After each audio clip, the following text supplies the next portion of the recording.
Drugs, cyber অপৰাধ আৰু অন্যান্য অসামাজিক কাৰ্যকলাপ প্ৰতিৰোধৰ লক্ষ্যৰে অসামাজিক কাৰ্যকলাপ প্ৰতিৰোধী সমিতিয়ে বৃহত্তৰ মৈৰাবাৰী অঞ্চলৰ বিভিন্ন মছজিদে সজাগতা সভা। মৈৰাবাৰীৰ পৰা সেলিম আহমেদৰ ৰিপৰ্ট, অৰুণোদয় আছাম।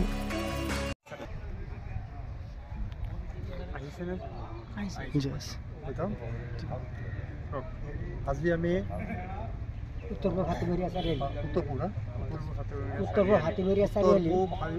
চাৰিআলি জামে মছজিদত অসামাজিক কাৰ্যকলাপ প্ৰতিৰোধ কমিটিৰ সভা আমি অনুষ্ঠিত কৰোঁ।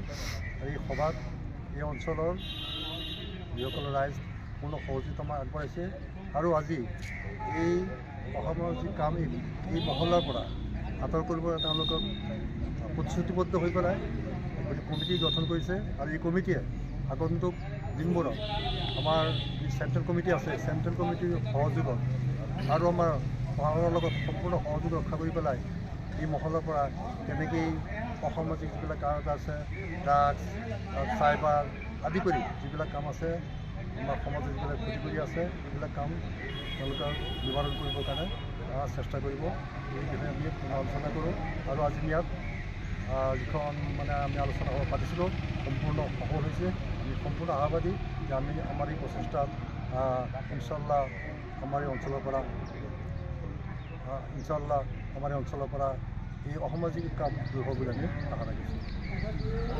ধন্যবাদ।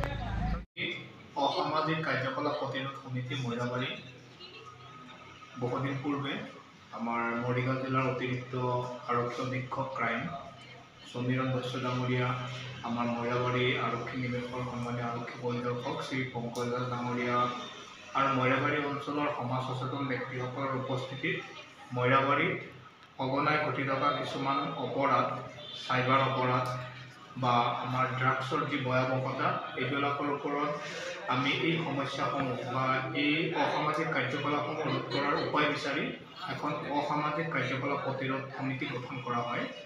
সেই সমিতিৰ আজি প্ৰথম আমাৰ কাৰ্যসূচী হিচাপে আমাৰ উত্তৰ পূব হাতীমৰীয়া ইছলামপুৰ চাৰিআলি মছজিদত জুম্মা নামাজৰ পূৰ্বে মছজিদত আমি এক বিশাল সজাগতা সভা অনুষ্ঠিত কৰোঁ আৰু উক্ত সজাগতা সভা উত্তৰ পূব হাতীমৰীয়া অঞ্চলৰ সমাজ সচেতন ব্যক্তিসকলে, শিক্ষিত ব্যক্তিসকলে, সমাজৰ সকলো ব্যক্তিসকলে আমাক যথেষ্ট পৰিমাণে তেখেতসকলে সহযোগ কৰে। তেখেতসকলে আন্তৰিক ধন্যবাদ জ্ঞাপন কৰিছোঁ। আৰু অসামাজিক কাৰ্যকলাপ প্ৰতিৰোধ সমিতিয়ে আজি আমি বিভিন্ন মছজিদে আৰু বিভিন্ন গাঁৱে গাঁৱে আমি একোটাকৈ শাখা সমিতি গঠন কৰি আছোঁ।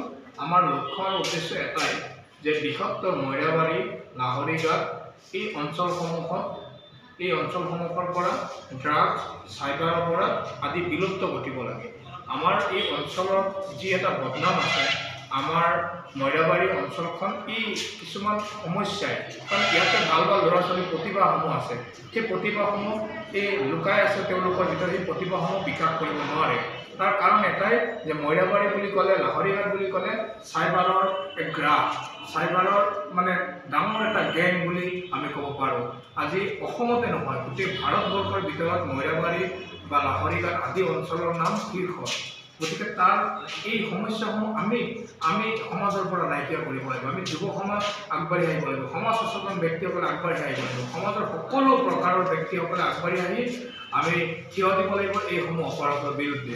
গতিকে তাৰ কাৰণে আমি মৈৰাবাৰী, লাহৰীঘাট আদি অঞ্চলত আমি অসামাজিক কাৰ্যকলাপ প্ৰতিৰোধ সমিতি আমি কাম কৰি গৈ আছোঁ।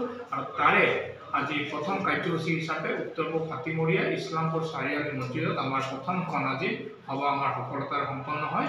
আৰু ইছলামপুৰ চাৰিআলিত আমাৰ আজি এখন শাখা সমিতি গঠন কৰা হয় আৰু তাৰে আমাৰ সভাপতি হিচাপে আমাৰ ইছলামপুৰ চাৰিআলি হাতীমৰীয়া নিবাসী আমাৰ আব্দুল ৰাছিদ ডাঙৰীয়া আৰু সাধাৰণ সম্পাদক বা এনেকুৱাকৈ সমাজ সচেতন ব্যক্তিসকলৰ দ্বাৰা এখন শাখা সমিতি গঠন কৰা হয়। এই শাখা সমিতিয়ে ইছলামপুৰ চাৰিআলি অৰ্থাৎ উত্তৰ পূব হাতীমৰীয়া অঞ্চলত তেখেতসকলে এইসমূহ সমস্যা সমাজৰ পৰা অসামাজিক কাৰ্যকলাপসমূহ বিলুপ্ত কৰাৰ কাৰণে তেখেতসকলে নিশ্চিতভাৱে আমাৰ লগত কাম কৰিব প্ৰতিশ্ৰুতি দিছে। গতিকে মই আন্তৰিক ধন্যবাদ জ্ঞাপন কৰিছোঁ অসামাজিক কাৰ্যকলাপ প্ৰতিৰোধ সমিতিৰ মুখ্য উপদেষ্টা ৰহমানী ডাঙৰীয়া, আমাৰ সভাপতি কমৰুল ইছলাম ডাঙৰীয়া, কাৰ্যকৰী সভাপতি বদৰুল বদৰুজ্জামান ডাঙৰীয়াকে আদি কৰি আমাৰ মইৰাবাৰী মহাবিদ্যালয়ৰ অধ্যাপক আমাৰ ডক্টৰ মহিদুল ইছলাম ডাঙৰীয়া, উপসভাপতি শৰীফুল ইছলামকে আদি কৰি সম্পাদক ডক্টৰ আবুল ইবনে আহাদ ডাঙৰীয়া উপস্থিতিত আজি আমাৰ সভাখন সফল সমাপ্তি হৈছে। ধন্যবাদ।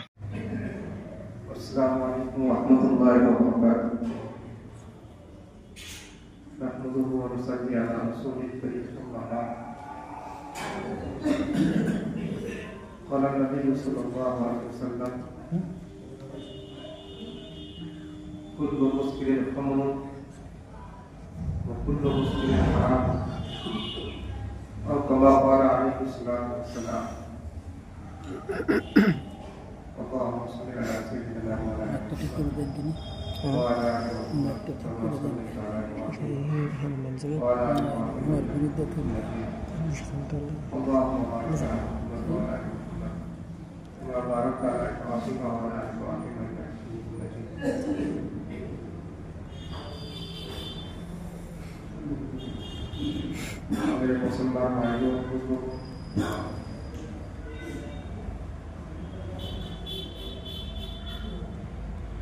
अभी जिस फिक्र को लेकर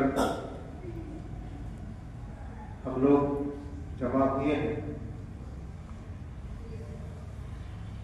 ये अभी वक्त का तकाजा है, ये वक्त की मांग है। हमारे समाज में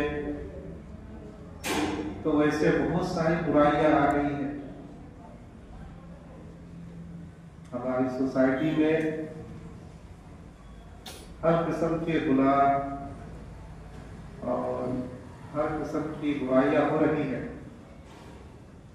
और हमारा जो खासतौर पर नौजवान साथी है वो बहुत ही ज्यादा ऐसे कामों में और ऐसे गलत चीजों में लगे हुए हैं कि अगर अभी हमने तवज्जो नहीं दी और अभी हमने अगर फिक्र नहीं की और इस सिलसिले में अगर कुछ करने की जरूरत है और नहीं किया तो फिर बाद में हमें पछताना पड़ेगा। जब पानी सर से ऊपर चला जाता है फिर वो इंसान टूट जाता है, मर जाता है। तो फिर जब पानी सर से ऊपर चला जाएगा तो फिर संभालना बड़ा मुश्किल होगा।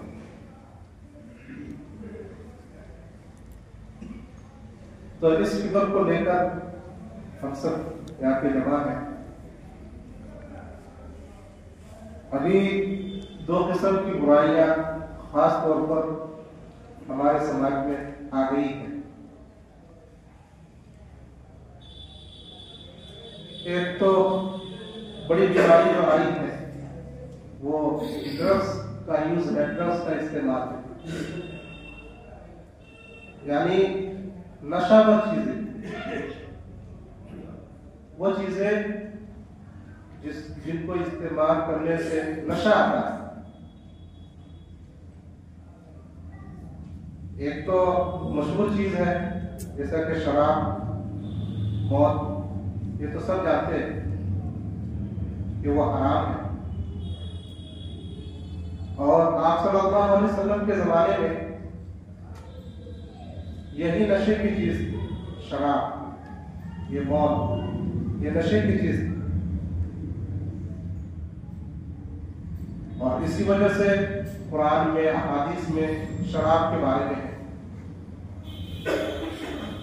अल्लाह तबारक व तआला ने कुरान में फरमाया, या अय्युहल्लज़ीना आमनू इन्नमल खम्रु वल मैसिरु वल अंसाबु वल अज़लामु रिज़्क़ुम मिन अमलिश शैतान फज्तनिबूहु लअल्लकुम तुफ्लिहून। के ईमान वालों,